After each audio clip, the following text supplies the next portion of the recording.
اللہ نے کہا کہ اللہ اس بات سے حیا محسوس نہیں کرتا کہ مچھر کی مثال بیان کرے یا اس سے بھی کسی حقیر چیز کی.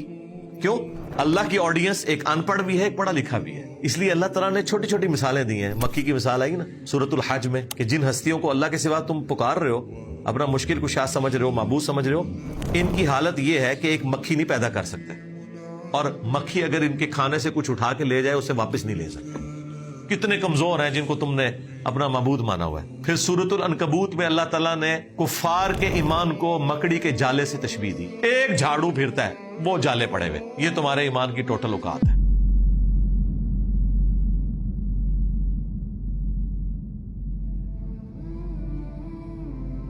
اب سورہ النحل کی آیت نمبر 36، یہ قرآن حکیم کی شعرا، آفاق، توحید سے متعلق، انبیاء کی دعوت سے متعلق آیات میں سے ایک آیت ہے.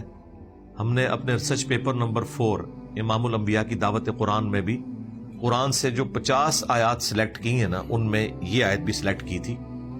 وہ 50 آیات وہ ہیں کہ آپ کو پورے قرآن کا مقدمہ سمجھ آ جائے گا. تو اس کی اہمیت کا آپ اندازہ لگائیں کہ 6500 آیات کو بار بار پڑھ کے ان کی تفسیر پڑھنے کے بعد جو میں نے 50 آیات سلیکٹ کی، ان میں وہ آیت آتی ہے کہ جو سینکڑوں آیات کے اوپر بھاری ہے اپنے مضمون کے اعتبار سے. وَلَقَدْ بَعَثْنَا فِي كُلِّ أُمَّةٍ رَسُولًا، اور بے شک ہم نے ہر امت میں کوئی نہ کوئی رسول بھیجا ایک ہی بنیادی دعوت کے ساتھ، أَنِ اعْبُدُوا اللَّهَ، کہ عبادت کرو اللہ کی، بندگی اللہ کی. اللہ کو ماننا نہیں، اللہ کی ماننا، یعنی ایک سٹیپ آگے. کو ماننا تو ہے، کی ماننا. وَاجْتَنِبُوا الطَّاغُوتَ، اور دوسری پیرل میں دعوت تھی کہ اللہ کے مقابلے پہ جتنی ہستیاں ہیں مقابلے پر، ان کی نفی کرنی ہے. شیطان کے راستوں کی پیروی نہیں کرنی، طاغوت کی نفی کرنی. طاغوت، طغا، طغیانی کا لفظ اردو میں بھی استعمال. سمندر میں طغیانی کب آتی ہے؟ جب وہ اپنی باؤنڈری سے باہر نکل جاتا ہے. تو طاغوت ہر وہ چیز ہے جو توحید کے مقابلے پر کھڑی ہوئی ہے. اور یہ اتنا سینسٹیو ٹاپک ہے، ایون اگر اللہ کے ماننے والے لوگ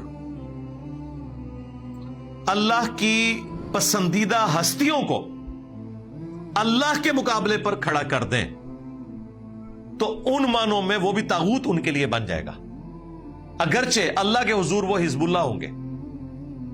مسند احمد میں حدیث ہے، اللہم لا تجعل قبری وثنا یعبد، اے اللہ میری قبر کو وہ بت نہ بننے دینا کہ لوگ اس کی پوجا کریں. نبی کی قبر کیسے بت ہوگی؟ نبی تو اللہ کا نمائندہ ہے دنیا میں. نہیں، جب پوجا ہوگی اگرچہ نبی کی ہو رہی ہوگی وہ بت بن جائے گا. عیسیٰ ابن مریم وجیہا فی الدنیا والآخرہ ومن المقربین ہے، لیکن اللہ تعالیٰ کیا کہہ رہا ہے کہ تم نے اللہ کے سوا عیسیٰ اور ان کی ماں کو معبود مان لیا، جو نہ تمہارے نقصان کے مالک ہے نہ نفع کے، یہ تو روٹی کھانے کے محتاج تھے سورۃ المائدہ میں.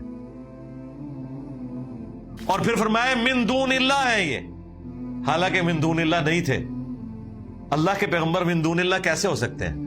ایک صورت میں جب لوگ انہیں اللہ کے مقابلے پہ کھڑا کرتے، اس کانٹیکسٹ میں پھر وہ من دون اللہ ہے. پھر صرف بت نہیں، پیغمبر ہوں، فرشتے ہوں، جنات ہوں، سب من دون اللہ بن جائیں گے. اس میں ان ہستیوں کا قصور نہیں ہے، بنانے والوں کا قصور ہے. لیکن اللہ تعالیٰ تو اپنی توحید میں کوئی چیز برداشت نہیں کرتا. شرک کیا ہے کرسچنز نے، اور اللہ تعالیٰ فرما رہا ہے کہ اگر اللہ ارادہ کرے عیسیٰ کو، اس کی ماں کو اور جتنے زمین میں سب کو ہلاک کر دے، اللہ کا کوئی کیا بگاڑ لے گا.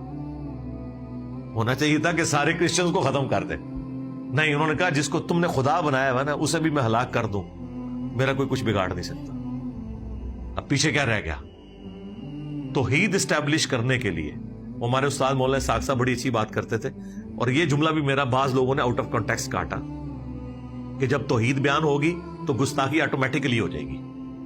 کہتے ہیں، دیکھیں انجینئر صاحب کہتے ہیں کہ گستاخی، انبیاء کی گستاخی کرنے کا نام ہی توحید ہے. جسے تم گستاخی سمجھ رہے ہو وہ آٹومیٹکلی ہوگی جتنی بار توحید بیان ہوگی. مولانا اسحاق صاحب نے تو پنجابی میں بڑے پیارے جملے بولے. انہوں نے کہا پھر جدو توحید بیان کریں گے پھر تے کہاں گے کہ نبی دے پلے کوئی شے نہیں، سب اللہ نے اختیار ہے تے آپ ہی اس پہ گستاخی تے ہو جانی ہے، کیا کریے؟